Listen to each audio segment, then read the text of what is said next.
I spent my teenage life at a privileged Catholic school.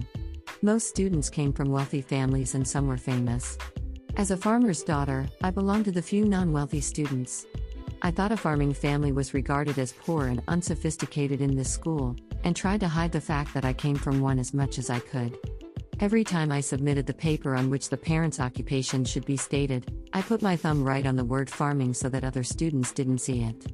There was a famous long-standing chain of high-end chestnut snack stores in the city which chain name was the same as my last name, and one day, a student casually said to me, "Your family owns the chain, doesn't it?" While the chain and I happened to share the same name, we actually had no relation. But she sounded so sure as if everyone believed so. It was 3 years since I had entered the school and my concealing operation might have worked. It was possible that no one besides my close friends knew I came from a farming family.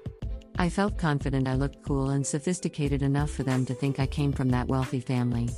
Hoping their misunderstanding would last, I didn't deny strongly and gave her an ambiguous reply.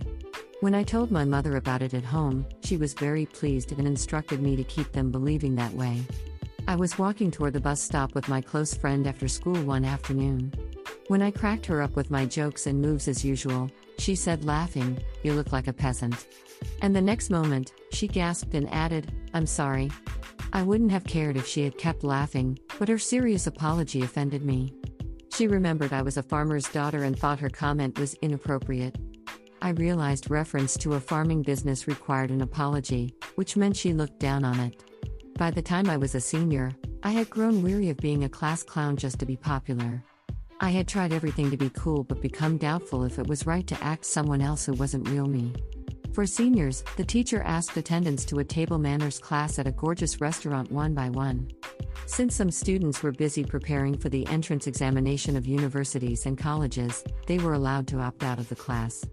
I was one of them, and when my classmate behind me heard me answer not coming, she started giggling.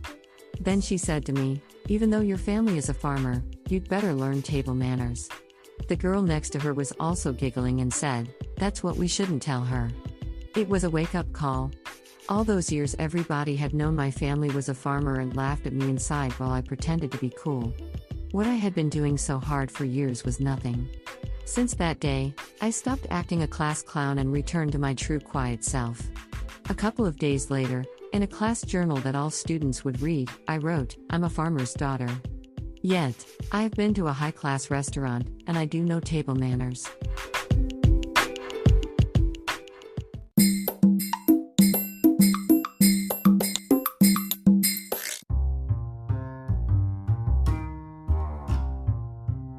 There is a lake a few miles away from my new apartment, and I decided to go there for the first time. The local bus to the lake was surprisingly old-fashioned and worn out. It jolted along a mountain road, ascending higher and higher. The lake lay at the foot of the mountain, surrounded by the fresh green woods. Although I had expected it to be a popular recreation place for locals, it was quite lonely and quiet with only a couple of small spots to eat and shop. One of them was an Italian restaurant, and I had an expensive lunch there as a sole customer. The directory showed that there was a walk around the lake and I tried it. It got steeper and rougher as I walked on, as if I was climbing a mountain. The walk looked exactly like the one in my recurring nightmare, in which I walked along an ever-steepening path and ended up tumbling down the slope every time. I crawled along the walk on all fours so as not to tumble down. Fighting off a fear of heights, I finally got to a suspension bridge over the lake, and the view of the lake from there was breathtaking.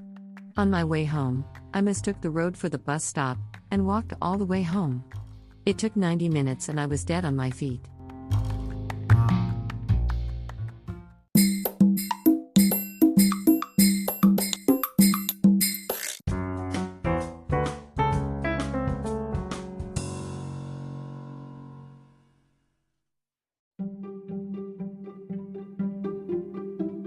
Audiobooks by Hidemi Woods. First audiobook, Japanese Dream by Hidemi Woods, on sale at online stores or apps. Second audiobook, My Social Distancing and Naked Spa in Japan by Hidemi Woods, on sale at online stores or apps.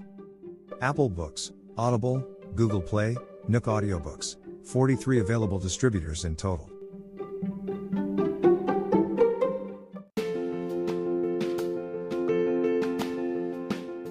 Audiobook, The Family in Kyoto, One Japanese Girl Got Freedom by Hidemi Woods on sale at online stores or apps. Apple Books, Google Play, Audible, 43 available distributors in total.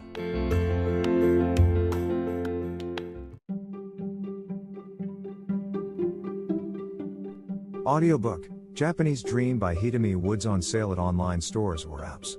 Apple, Audible, Google Play, Nook Audiobooks, 43 available distributors in total.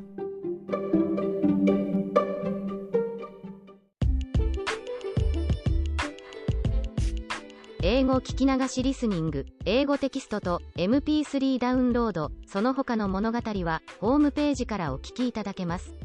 88thpp.com 88thpp.com